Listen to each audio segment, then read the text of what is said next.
A lição dessa semana, que estudamos nessa semana, tem como título Ansiando por Mais. Ansiando por mais o quê? O que aprendemos nessa semana?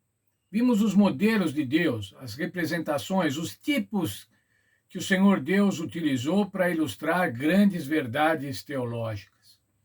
Quais essas verdades teológicas? Como esses tipos ou como essa tipologia bíblica deve influenciar na nossa vida? O que aprendemos com esse método de ensino através dos modelos que o Senhor Deus estabeleceu?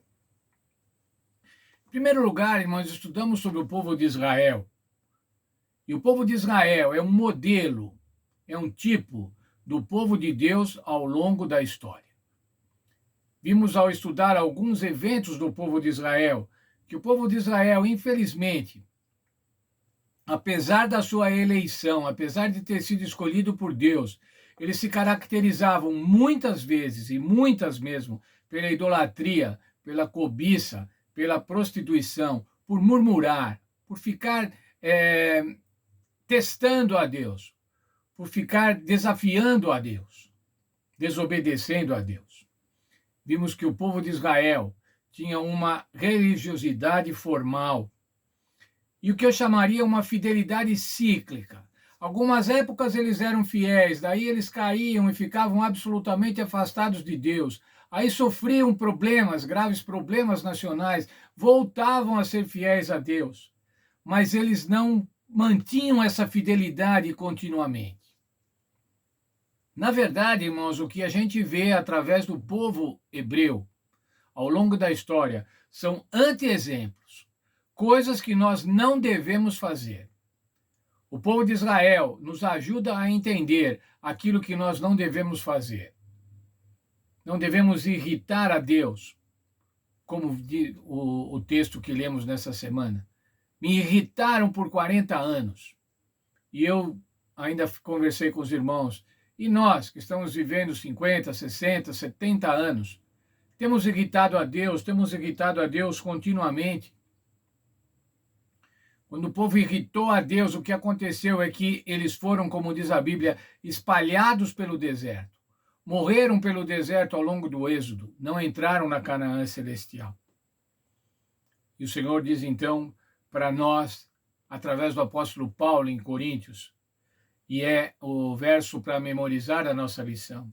Ora, essas coisas se tornaram exemplos para nós, a fim de que não cobicemos as coisas más como eles cobiçaram. Esse mesmo texto, em outra tradução, diz assim: com esta lição somos advertidos de que não devemos desejar as coisas más como eles fizeram. Então, irmãos, a primeira coisa que aprendemos nessa semana: o povo de Israel representa o povo de Deus ao longo da história. E aquilo que eles fizeram de errado, nós não devemos fazer. Devemos nos conduzir exatamente de maneira diferente, de maneira diversa daquela do povo de Israel. Ensinamento para o seu povo hoje. Estudamos também, irmãos, sobre os rituais e sobre os sacrifícios. Os rituais e os sacrifícios que eram efetuados no tabernáculo no deserto e que eram efetuados no templo de Jerusalém. Esses sacrifícios indicavam o sacrifício superior, o sacrifício do nosso Senhor Jesus Cristo.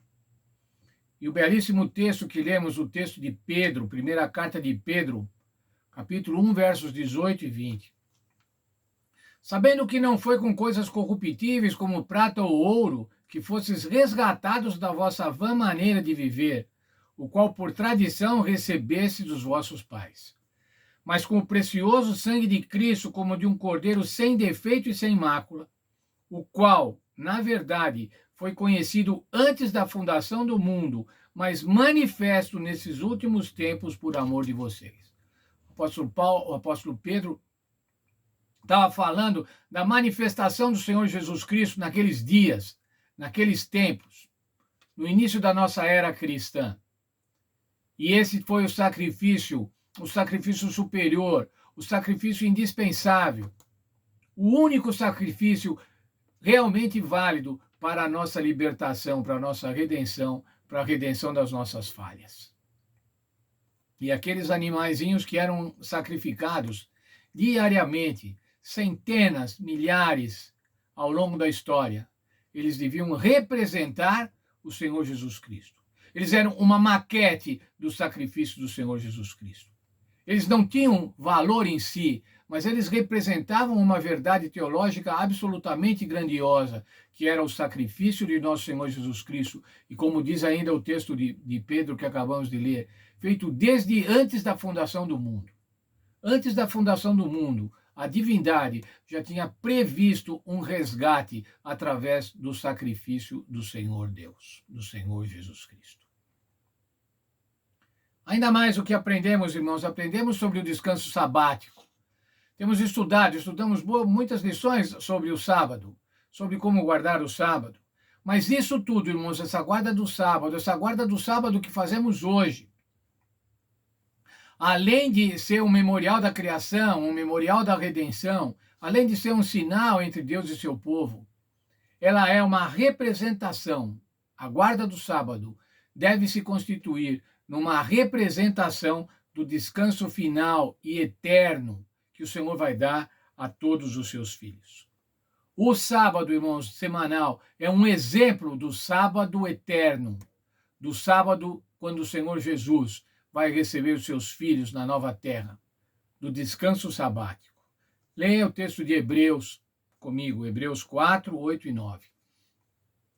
Esse novo lugar de descanso acerca do qual ele está falando, não quer dizer a terra de Israel para a qual Josué os conduziu. Se Deus quisesse dizer isso, não teria falado depois a respeito de hoje como uma ocasião para entrar. Portanto, há um descanso completo, perfeito, um descanso sabático para o povo de Deus. E veja, irmãos, nós aprendemos que vamos ter esse descanso. Esse descanso não foi possível de ser concretizado com o povo hebreu, porque o povo hebreu, como vimos, ele não era fiel ao povo de Deus, ele não era fiel a Deus. E por isso a promessa a eles não foi cumprida. Eles foram espalhados pelo deserto, eles não tiveram paz em Canaã, não tem paz até hoje, irmãos. Até hoje, a região da Palestina é uma região absolutamente conturbada, não há descanso naquela região. Mas o Senhor tem um descanso final na Nova Jerusalém para todos os seus filhos. O que fazemos então agora, irmãos, que conhecemos esses modelos? Estudamos nesta semana. Hoje, se ouvirdes a sua voz, não endureçais os vossos corações. Está no livro de Hebreus, capítulo 4, verso 7. Lá está dizendo, quando que não é para endurecer o coração, irmãos? Hoje. Não é para endurecer o coração hoje. Hoje nós somos chamados pelo Senhor Deus. Hoje, irmãos, através do estudo dessa lição, nesta semana, através do estudo da Bíblia, nós vemos o chamado de Deus para o seu povo, o chamado de Deus para mim, o chamado de Deus para você.